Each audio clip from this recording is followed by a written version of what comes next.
Ya, terima kasih Anda masih bersama kami. Bagi Anda yang baru saja bergabung, kami hadirkan kembali 3 berita utama hari ini. Polres Mandailing Natal gerebek kampung narkoba dan sita 84 kg ganja kering serta 45 gram sabu-sabu. Ya, pemerintah berencana memperluas pembangunan jalur kereta di luar Pulau Jawa. Ayam Kinantan siap hadapi Bekasi City pada pekan ke-9 Liga 2.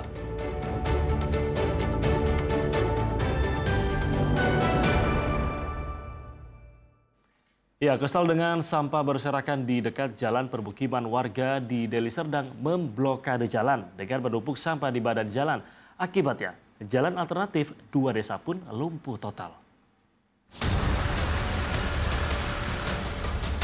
Sejumlah warga Dusun 19 Desa Kolam Kabupaten Deli Serdang, Sumatera Utara memblokade jalan kolam belakang menggunakan tumpukan sampah. Akibatnya jalur alternatif yang menghubungkan Desa Kolam dengan Desa Bandar Setia hingga Selasa siang jadi terputus.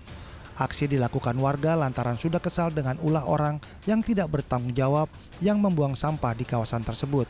Akibat sampah berserakan, timbul bau tak sedap yang tercium hingga ke permukiman. Warga pun mengkhawatirkan kesehatan mereka lantaran sampah itu rawan penyebaran penyakit. Ini nggak ada yang buang sini, kami dibakar sendiri, dibakarin buat lubang. Kalau udah penuh kami timbun, kan nanti buat lagi. Ini orang-orang datang, orang yang datang lewat dari sana naik kereta Mio, tinggal naruh buang aja. Nanti kami sering nangkap, tapi ya nggak ada jerahnya. Diduga pelaku pembuang sampah sembarangan itu berada dari luar dusun. Tidak adanya sanksi bagi pembuang sampah menyebabkan hal tersebut terus berulang. Nggak tahu kita siapa yang buang sampah di sini, tiba-tiba dibuang di tengah. Akhirnya masyarakat keberatan. Nah, daripada jatuh orang, akhirnya masyarakat menutup jalan ini sementara waktu. Warga berharap pemerintah Kabupaten Deli Serdang segera bertindak atas masalah tersebut. Muhammad Hamdani melaporkan dari Deli Serdang, Sumatera Utara. Ya, rumah hakim Waruwu, hakim yang sidangkan kasus korupsi melibatkan korupsi Topan Ginting CS Selasa siang terbakar.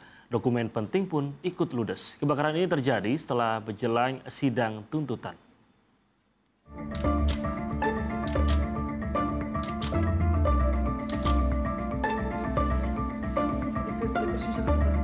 Ruangan tambah gelap dan tembok menghitam. Ya, ruangan ini baru saja terbakar pada siang harinya. Api menghanguskan kamar pribadi Hakim Kamozaro Waruwu pada Selasa siang. Api membakar seluruh barang pribadi milik Hakim Waruwu serta keluarga, termasuk diantaranya berkas dan dokumen penting. Api menghanguskan seluruh isi kamar pribadi Waruwu hingga atap bangunan pun jebol. Selasa malam, sejumlah petugas Inafis dari Polrestabes Medan masih berada di sekitar lokasi kebakaran rumah. Listrik di rumah itu tampak padam. Keluarga Hakim Waruwu sementara waktu menempati rumah anaknya yang berjarak tidak jauh dari lokasi kebakaran. Kebakaran ini terjadi sehari menjelang sidang tuntutan Ahirun Piliang, terdakwa kasus korupsi dari swasta yang melibatkan anak buah Bobi Nasution, Topan Obaja Ginting, yang akan digelar pada hari Rabu. Waruwu merupakan ketua majelis hakim yang meminta jaksa penuntut umum menghadirkan Topan Obaja, AKBP Yasir Ahmadi, serta Bobi Nasution dalam kasus korupsi pada operasi tangkap tangan akhir Juni 2025 lalu. Waruwu dikenal vokal saat memeriksa para saksi dari kalangan pejabat penting yang dihadirkan sebagai saksi dalam perkara korupsi terdakwa Ahirun Piliang dan anaknya Raihan Dulasmi Piliang. Dalam agenda pemeriksaan saksi menghadirkan tersangka Topan Ginting pada 2 Oktober lalu. Waruwu menyentil survei lokasi pembangunan jalan yang di OTT sebagai ajang off-road. Waruwu menyatakan tidak ingin berspekulasi ada tidaknya kaitan kebakaran yang melanda rumahnya dengan perkara yang tengah disidangkannya. Besok akan datang tim Labkrim untuk melakukan observasi. Bapak kan dikenal ada sedang menangani atau menyidangkan kasus yang sangat fantastis nih. Kalau kira-kira menurut Bapak ada hubungannya atau enggak ya dengan... Saya tidak bisa menyimpulkan itu, kecuali hasil besok itu nyata bahwa bukan korupsi tapi faktor lain, baru saya bisa memberikan asumsi-asumsi. Tapi untuk saat ini saya tidak berani. Sementara polisi belum bersedia memberikan keterangan terkait temuan awal penyebab kebakaran di rumah keluarga Hakim Waruwu. Tutia Lawelubis melaporkan dari Medan.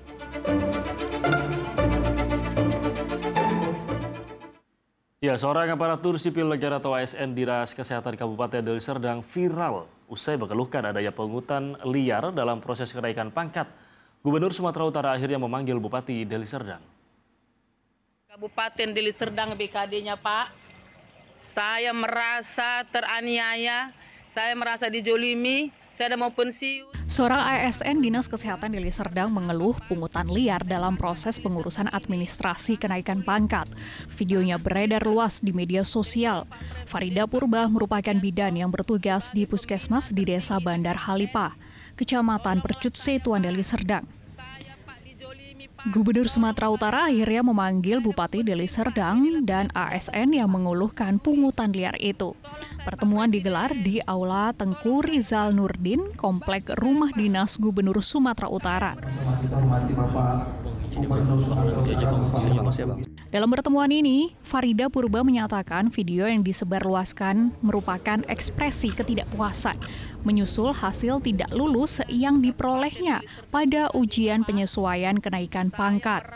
Farida mengikuti ujian penyesuaian kenaikan pangkat untuk golongan dari pengatur yaitu 2C menjadi penata muda 3A menjelang masa pensiunnya. Namun Farida bersama 58 ASN lainnya dinyatakan tidak lulus melalui metode Computer Assisted Test atau CAT. Farida menyebut tidak terdapat pungutan liar saat ujian. Namun Farida mengaku dipersulit memasukkan berkas izin kuliah pada tahun 2019 karena tak membayar sebesar Rp300.000. Farida mengaku dipersulit memperoleh izin kuliah dan merembet ke masalah lainnya, yakni berkas sarjana yang harus melalui uji kompetensi. Bobi Nasution menyatakan video yang beredar itu telah menjadi perhatian Presiden dan telah mempertanyakan permasalahan itu melalui Kementerian Dalam Negeri. Menyelesaikan persoalan ini dan alhamdulillah hari ini siang ini sudah selesai. Penyelesaiannya pertama sekali akan melakukan remedial Pak Bupati ya. Karena ini CAT, jadi akan dilakukan dari Pak Bupati menyampaikan 1 minggu lagi ya. 1 minggu lagi akan melaksanakan remedial, jadi yang Bu Farida dan yang lain yang nggak lulus itu bisa mengikuti remedial. Dan ini biasa dilakukan. Melalui pertemuan ini diperoleh kesepakatan penyelenggaraan remedial ujian dalam waktu dekat. Tutia Lawelubis melaporkan dari Palembang. Ya, PSMS Medan sudah bersiap melakoni laga pekan ke-9 Championship lawan FC Bekasi City. Ayam Kinantan akan memboyong 23 pemain ke markas Bekasi City.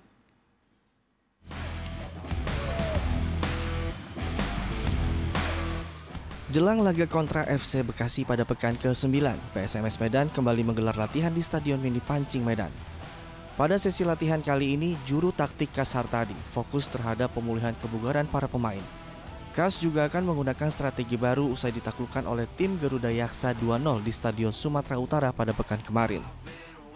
Kita udah persiapkan, kita hanya waktu 4 hari lah, 4 hari untuk persiapan lawan Bekasi.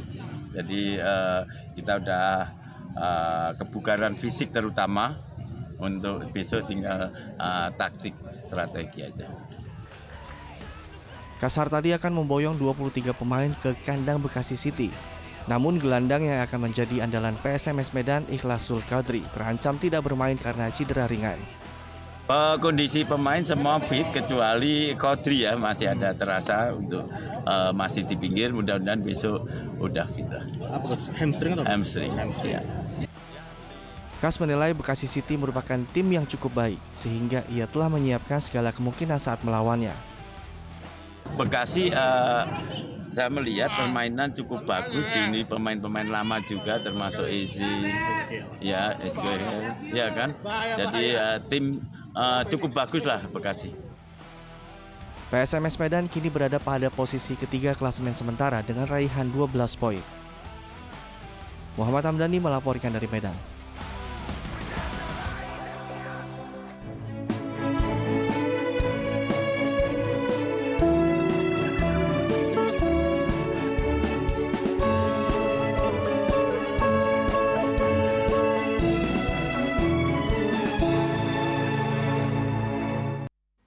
Ya, dan laporan tersebut tadi mengakhiri berita Sumatera Utara hari ini. Jangan lupa pastikan Anda subscribe channel YouTube Liputan 6 SCTV Daerah.